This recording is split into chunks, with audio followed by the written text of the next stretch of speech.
राजाने तुम्हाला आणि मला बंदा रुपयासारखं खणखणीत वाजायला शिकवलं, भूतकाळात पाठीशी बांधून वर्तमान काळामध्ये चालायला शिकवलं, भविष्याकडे नजर रोखायला शिकवली.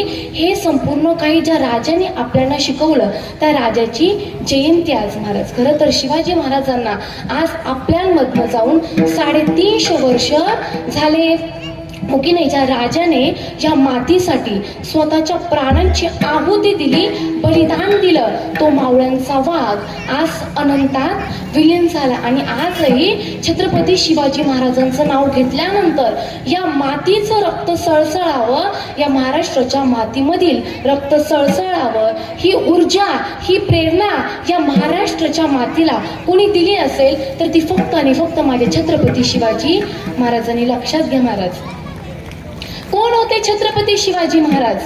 बघा, महाराष्ट्रामध्ये आजकाल किती लोक जन्माला येतात आणि किती लोक मृत्यू पावतात, परंतु हा महाराष्ट्र प्रत्येकाच्या जन्माची मृत्यूची नोंद करून ठेवत नाही. परंतु लक्षात घ्या, आमचा राजा असे कार्य करून गेला, असं जगून गेला की ज्याच्या जन्माची नाही, ज्याच्या मृत्यूची फक्त महाराष्ट्रापुरती नोंद मर्यादित नाही, तर ज्याच्या जन्माची आणि मृत्यूची नोंद इतिहास, भारताचा इतिहासाला ठेवावी लागते. असं कार्य माझ्या छत्रपती शिवाजी महाराजांनी या मातीसाठी करून गेले महाराज. लक्षात ठेवा, कोण होते छत्रपती शिवाजी महाराज? विजयसारखी तलवार चालवून गेला, निधड्या छातीने हिंदुस्थान हलवून गेला.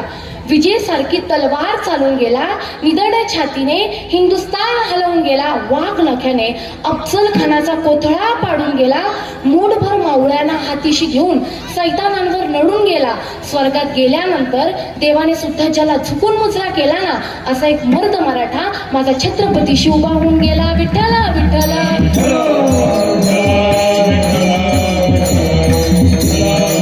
लक्षात घ्या, छत्रपती शिवाजी महाराज हे नाव फक्त महाराष्ट्रापुरतं मर्यादित नाही. लक्षात घ्या, ज्यावेळेस आपले छत्रपती शिवाजी महाराज महाराष्ट्रातून बाहेर कुठे गेले होते तर आंध्र प्रदेशमध्ये गेले होते.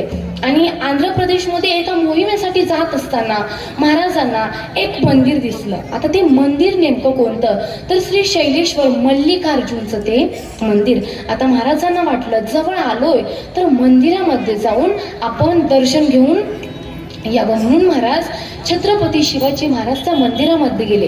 त्या मंदिरामध्ये गेले, मंदिरामधनं दर्शन घेतलं आणि ज्यावेळेस बाहेर आले मंदिरापाशी उभे राहिले आणि महाराजांनी तो प्रदेश निहाळला. काय केलं महाराजांनी तर तो प्रदेश निहाळला.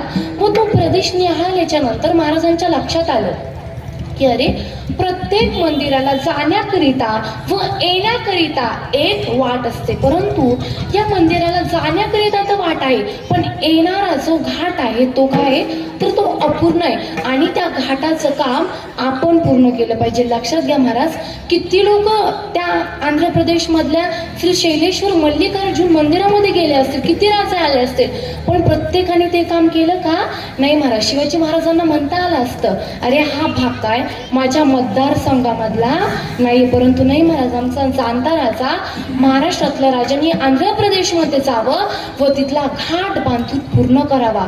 जेव्हा बाहेर आले तेव्हा महाराजांना आणखीन एक दृश्य दिसलं. कोणतं तर प्रत्येक मंदिराला 4 गोपुर असतात, परंतु त्या मंदिराचं जे 4थं गोपुर आहे त्याचं काम अर्धवट राहिलेलं आहे. म्हणून महाराज छत्रपती शिवाजी महाराजांनी त्या आंध्रामधल्या संपूर्ण कामगारांना गोळा केलं व त्या कामगारांना गोळा केल्याच्या नंतर महाराजांनी त्यांना काही सोन्याची नाणी दिली व ते काम त्या कामगारांना करायला लावलं. लक्षात घ्या महाराज, त्या कामगारांच्या डोळ्यातून अश्रू यायला लागले. अरे, हा महाराष्ट्राचा राजा आंध्र प्रदेशमध्ये येतो आणि इथल्या मंदिराचं काम करतो. हा राजा आपल्या हृदयामध्ये खेळला पाहिजे, आपल्या हृदयामध्ये मिरवला पाहिजे. म्हणून महाराज त्या कामगारांनी काय केलं तर जे 4थं गोपूर बांधलं आणि 4थं गोपूर बांधल्याच्या नंतर त्यामध्ये छत्रपती शिवाजी महाराजांचं स्मारक उभं केलं. अरे, मृत्यूनंतर तर सगळे स्मारक उभं करतात, परंतु जिवंतपणी जर का कोणी स्मारक उभं केलं असेल तर ते आमचे छत्रपती शिवाजी महाराजांचं. महाराष्ट्रात नाही, कुठं तर आंध्र प्रदेशमध्ये. लक्षात घ्या महाराज, जेवढी शिवजयंती आपल्या महाराष्ट्रामध्ये धामधुमीत साजरी होत नाही ना, तेवढी सुंदर प्रकारे जयंती कर्नाटकमध्ये, तेलंगणामध्ये साजरी होते. का तर राजाने फक्त या महाराष्ट्राचा विचार केला नाही, संपूर्ण भारताचा विकास कसा करता येईल याचा एक मात्र विचार माझ्या राजाने केला. विठ्ठला विठ्ठला.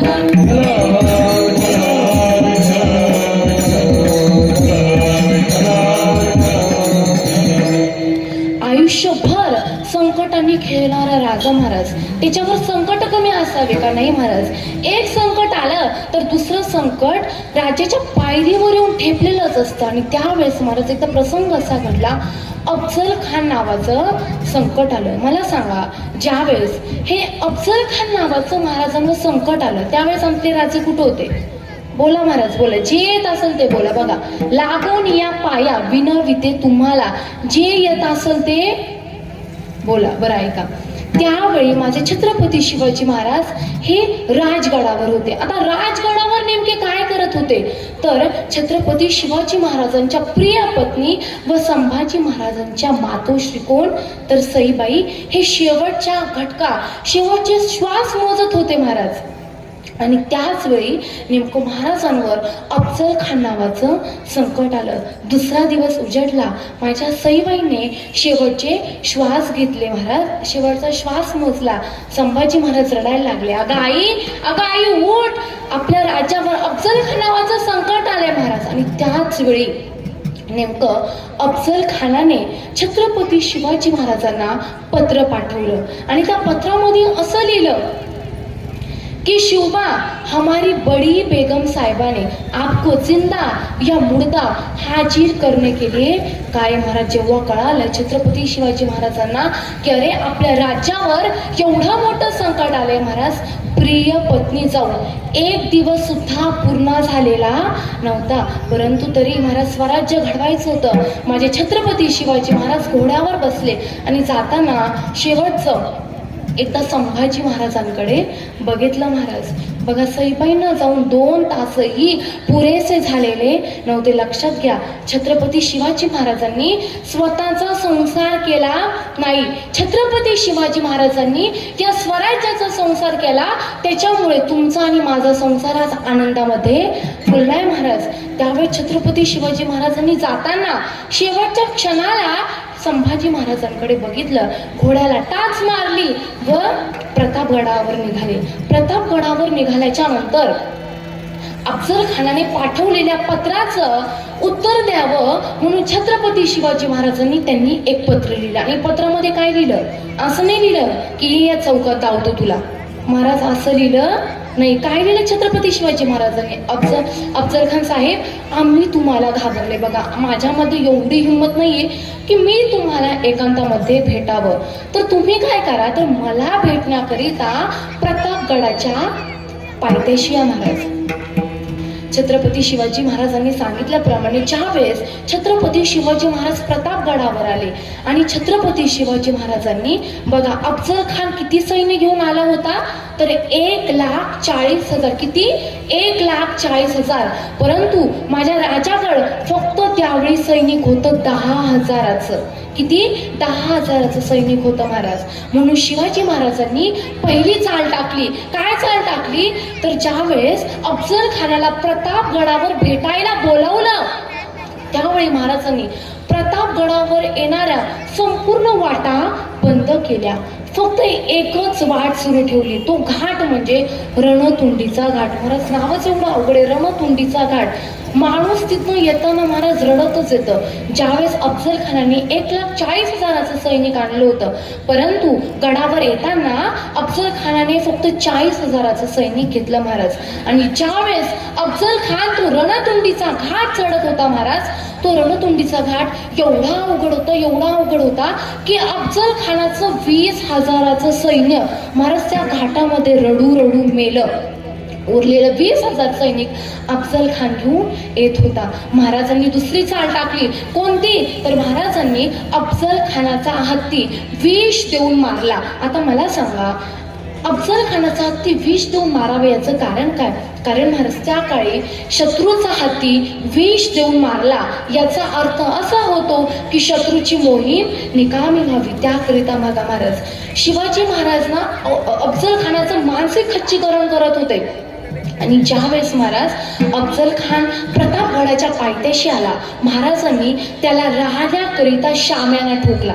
आणि महाराज तो शाम्याना ठोकल्याच्या नंतर फक्त साधी पडदे लावले नाही महाराज, ते शाम्याना हिरे माणिक मोतीने एवढा सजवला कारण अफजल खान जर का त्या शाम्यानामध्ये घुसला तर अफजल खान सुद्धा विसरला पाहिजे की अरे मी या ठिकाणी नेमकं कशाकरिता आलोय. बघा शिवाजी महाराज अफजल खानाला हे प्रथमतः मनामध्ये हरवत होते. शत्रूला रणांगणामध्ये हरवायच्या पहिले शत्रूला मनामध्ये हरवा. महाराज त्या अफजल खानाचं मानसिक खच्चीकरण करतायत. महाराजांनी चौथी चाल आखली. कुठली? तर आता अफजल खाना मांसाहार करायचा. आता त्याच्या मांसाहार करण्याकरिता महाराजांनी आपल्या राज्यातून फार मोठे पाक कलाकार बोलवले. आणि ते पाक कलाकार आल्याच्या नंतर महाराजांनी त्यांना सांगितलं की बघा तुम्ही काय करा, तर या अफजल खानाच्या मांसाहार मधला आम्ल पदार्थ एवढा कमी करा की याचा राग एकदम कंट्रोल मध्ये आला पाहिजे. लक्षात घ्या महाराज, मांसाहार करताना जे लोक त्याच्यामध्ये एवढा आम्ल पदार्थ असतो की त्याने माणसाला फार राग येतो. म्हणून महाराजांनी चौथी चाल काय आखली, तर त्याच्या जेवणामधला आम्ल पदार्थ एवढा कमी करा की त्याचा राग एकदम कंट्रोलमध्ये आला पाहिजे. महाराज आता संपूर्ण कार्य पार पडले आणि महाराजांनी भेटीची वेळ ठरवली दुपारचे 12. सांगा आता दुपारचे 12च का, रात्रीचे 7 का नाही महाराज? कारण बघा महाराजांनी अफजल खानाला बोलवलं होतं प्रतापगडाच्या पायथ्याशी, परंतु महाराज होते प्रतापगडावर. आता जर का महाराजांनी अफजल खान खाली काय करतोय हे बघायचं म्हटलं तर महाराजांना संपूर्ण नीट नेटकं दिसत होतं, परंतु अफजल खानाने वरती बघायचं म्हणलं त्याला दिसणार नाही, डायरेक्ट ऊन डोळ्यामध्ये चमकतं. म्हणून महाराज आता संपूर्ण नियोजन आयोजन झालं. महाराज अफजल खानाच्या भेटीला निघाले. महाराज परत येणं माहीत नव्हतं.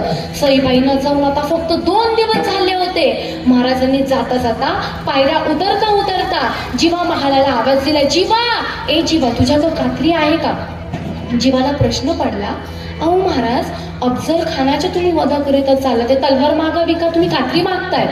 म्हणे अरे जीवा कात्री काढ, आणि माझी ही दाढी आहे ना एवढी बारीक कर की अफजल खानाने हातात पकडायची म्हणल्यावर त्याच्या हातात ती आली नाही पाहिजे. बघा उगाच एवढं स्वराज्य जिंकलं नाही, किती बुद्धीचा महाराज खेळ होता. जीवा महालाने महाराजांची कात्री बारीक केली. आता मला सांगा जीवा महालाला सोबत का घेतलं, तर अफजल खानाकडे एक वीर होता. कुठला? तर सय्यद बंडा. आणि सय्यद बंडा पोरांनो एकदम गप्पा दादानो बघा कीर्तन आहे का, विठ्ठल विठ्ठल.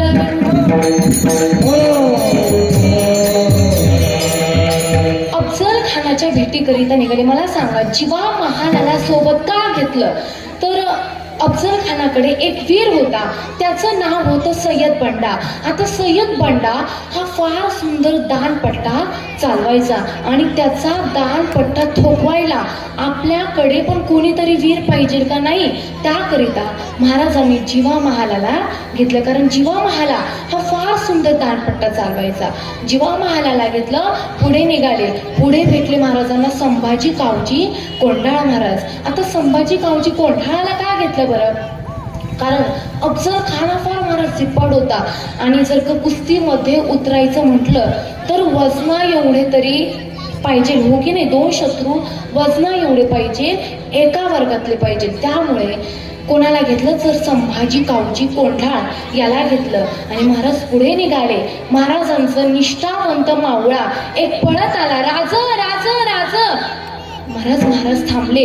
त्या मावळ्याने ताट घेतलं व त्या ताटामध्ये एका ठिकाणी काय होतं, चिलखत होतं आणि दुसऱ्या ठिकाणी जिरेटोप होता. महाराजांनी जिरेटोप घेतला, डोक्यामध्ये घातला, चिलखत घेतलं, अंगामध्ये घेतलं, पुढे निघाले. आणखीन एक मावळा पळत आला, राजा थांबा.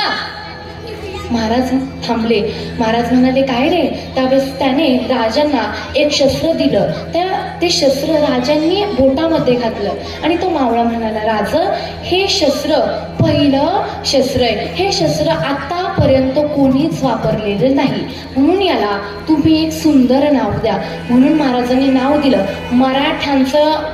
मराठ्यांच्या वाघांचं शस्त्र म्हणून दिलं नाव काय तर वाघनख. आता महाराजांनी वाघनख घेतलं, 14 मावळे घेतले आणि महाराज निघाले. महाराज बघा पुन्हा येणं माहीत नव्हतं, मृत्यूच्या दारामध्ये चालले होते.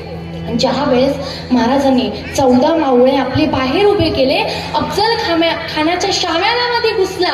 अफजल खानाच्या शाम्यानामध्ये घुसल्याच्या नंतर अफजल खानाने महाराज बाहू पसरवले, शिवबा आव गले लग जाऊ. महाराज शिवाजी महाराजांनी व अफजल खानाने एकामेकाला आलिंगन दिलं. लक्षात घ्या महाराज, मराठे कधीच दगा करत नाही, पाठीमागून वार करत नाही, परंतु वार जाणवला तर त्याला सोडत नाही, त्याला ह्याच मातीमध्ये गाडल्याशिवाय राहत नाही. महाराज जसं त्या अफजल खानाने शिवाजी महाराजांना शिवाजी महाराजांना आलिंगन दिलं व शिवाजी महाराजांना आलिंगन दिल्याच्या नंतर त्या अफजल खानाने महाराज जगा केला, कटार काढली व शिवाजी महाराजांच्या पाठीत घुसवली. परंतु महाराजांनी चिलखत घातल्यामुळे महाराजांवर केलेला तो वार वाचला गेला. महाराजांना दगा जाणवला. महाराजांनी आपले वाघनख काढले व अफजल खानाच्या आत घुसवले आणि अफजल खानाचा कोथळा बाहेर काढला. अफजल खान ओरडला, अल्ला. महाराज जेव्हा हे त्याचे शब्द सय्यद बंडाने ऐकले, सय्यद बंडा आला, आपला दानपट्टा काढला व आपल्या दानपट्ट्याने शिवाजी महाराजांवर वार करणार तेवढ्या शिवाजी महाराजांचा निष्ठावंत मावळा तिकडं आला. जिवा महालाने आपला दानपट्टा काढला व सय्यद बंडाचा दानपट्टा खाली पाडला व त्यावेळे आपला हा इतिहास फुटफुटला. आले जिवाजी म्हणून वाचले शिवाजी महाराज. वध केल्याच्या नंतर महाराज बाहेर आले. आपले मावळे मस्त आहे, 1 2 3 4 5 6 7 8 9 10 11 12 13 14 कुठे? माझा संभाजी गावची कोंढाळ कुठे? महाराज संभाजी गावची कोंढाळ मागा अफजल खानाचा मुंडकच हातात घेऊन उभं होता. राजांनी मागे बघितलं, म्हणे संभाजी कशासाठी एवढं धाडस केलं? म्हणलं महाराज एवढं धिपाडी मरते का नाही मला म्हणून कापूनच आणलं. बघा महाराज आतापर्यंत किती राजे होऊन गेले, पण ज्या राजाने आपला स्वतःचा विचार नाही केला तर आपल्या मावळ्यांचा विचार केला, असा एकुलता एक